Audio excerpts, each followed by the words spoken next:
Welcome back, Algebra 2 Trig. We're going to continue with 8.4 matrices and systems of equations today. We're going to solve a 3 by 3 matrix this time, and as you can see on the page I have set up here, it's a lot longer this time, and we're not going to just be focused on x, y anymore. We're actually going to be focused on x, y, z. So the structure that you see here, this matrix, is actually written like this. So x minus 2y plus 3z equals 9. In other words, this is going to be x, this is y, and this is z.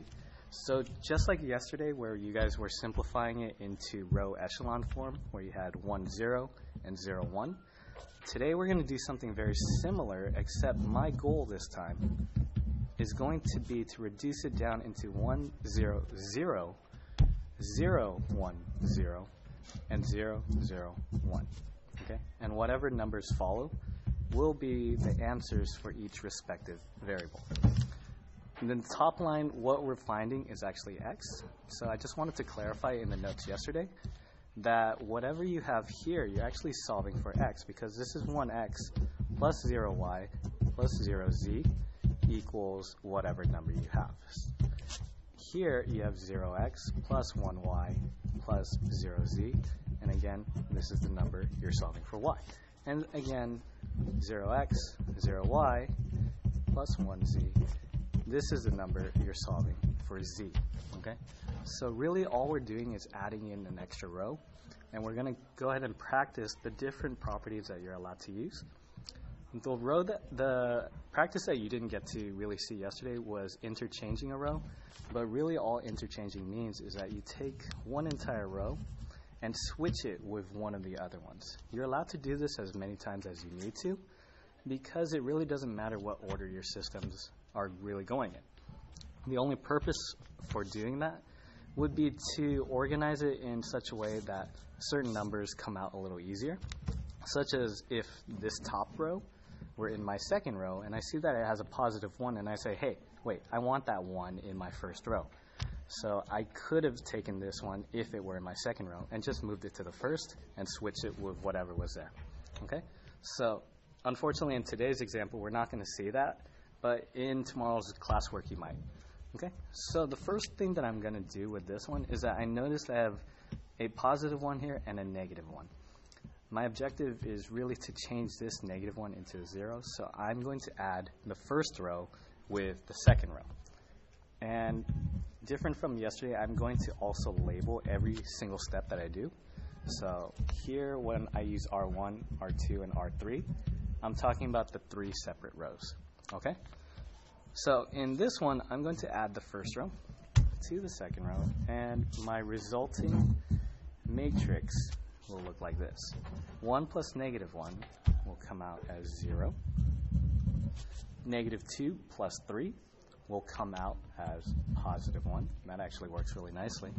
And positive 3 plus 1 becomes 4. 9 plus negative 2, I get 7. Now, as for the rest of this, everything else stays the same. Okay? I didn't do anything to any of the other ones, so all of the rest of the matrix will be the same. All right? Okay, so looking at this one now, I want to think to myself, I have a 1 right here I can take advantage of, and I do want to keep that 1 as well, because that was my goal.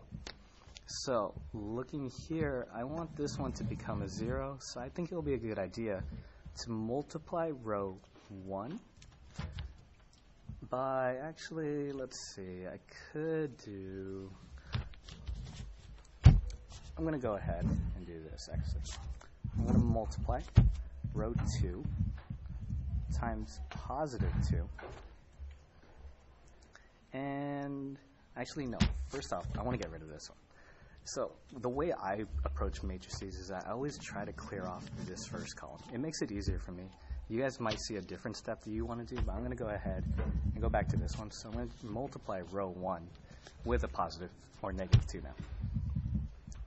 The reason I want to do it with negative 2 is so that the 1 and the 2 will cancel out. So let's go ahead. I'm going to write in the second row 0, 1, 4, 7. Everything stays the same there, so I just write it in for a place making. All right, now comes the little tricky part. I'm multiplying row 1 by -2 and adding it to row 3. Okay? So row 1 times -2. 1 times -2 will get me -2. Add it to 2, 0. -2 times -2 gets me +4. +4 plus -5 gets me -1. 3 times -2 is -6. -6 plus 5, -1. And then 9 times -2, -18. -18 plus 17, -1 again. Okay? Now, the question came up today is, how come I don't rewrite this top row as if I had multiplied it? I could do that and it shows all of my work, but really because I know that they are similar equations, that they're just different by a multiple, I can really just keep my original row as is, okay? And save us a lot of work and rather than having to show every single step, okay? Now that I have all zeros here, I am done with the first column and I want to focus on my second column. So I see here that I have a 1 that I can take care of, or take advantage of, because I want to use this 1 in order to get rid of this -2 and this -1. So my next step is going to be to take row 2, multiply that one by 2, and add it to row 1. Reason being, I have a 1, I have a -2, cancel out with a +2. Okay? Okay, so at the bottom row, it's going to stay the same because nothing is changing to that just yet. In the second row, it's going to be the same as well. And now in the top row, which we're changing, this one, 0 times 2 is just 0, so adding it to 1 stays 1. 1 times 2 is 2. Added to -2 will be 0. 4 times 2 is 8. 8 plus 3, that gets me 11. And finally, 7 times 2 is 14. 14 plus 9 will be 23. Okay? Now, it doesn't look that nice, but it will work really nicely. Let's just go ahead and keep going. I'm going to use this 1 to get rid of the -1. All I have to do actually is directly add it. So, row 2 plus row 3, meaning that row 1 can stay exactly the same.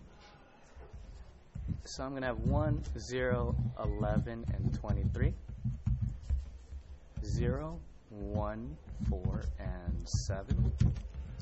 And then I'm adding just row 2's numbers directly down to row 3. So this one is 0. 1 plus -1, 0. 4 plus -1, 3. 7 plus -1, 6. Okay. Now we're going to go ahead and carry it up over here just a couple more steps, and it's actually going to solve this entire thing for us. I'm looking at the last row, and I notice that these two are multiples and factors of each other. So my next goal is actually to turn this one into a 1. And I always wanted to avoid fractions, so looking at this one, it works out pretty nicely. This one, I'm going to take row 3 divided by 3. Okay, everything else stay the same. 1, 0, 11, 23, 0, 1, 4, 7, 0, 0, and now this is 1 and 2. All right, so at this point, I could stop and just say that z is going to be equal to 2. And I can use that value and actually use backward substitution by taking this equation, solving for y, and then using all of those to help me find x. However, for the purpose of this video, I'm going to go ahead and figure out the complete goal that I have up here of 1, 0, 0, 1, 0, and 0, 0, 1. Okay, so let's go ahead and continue. This one I'm going to take advantage of. Row 3 times -4, add it to row 2. So 1, 0, 11, 23, 0, 0, 1, 2, and now this one becomes 0, 1, 0. 2 times -4 will be -8. -8 plus 7 will be -1. Okay, home stretch. We're going to take row 3, multiply it by -11 to finish off the top run. All right, so 1 times -11 will be 0. 2 times negative 11 is negative 22 plus 23, positive 1. And then the rest is done.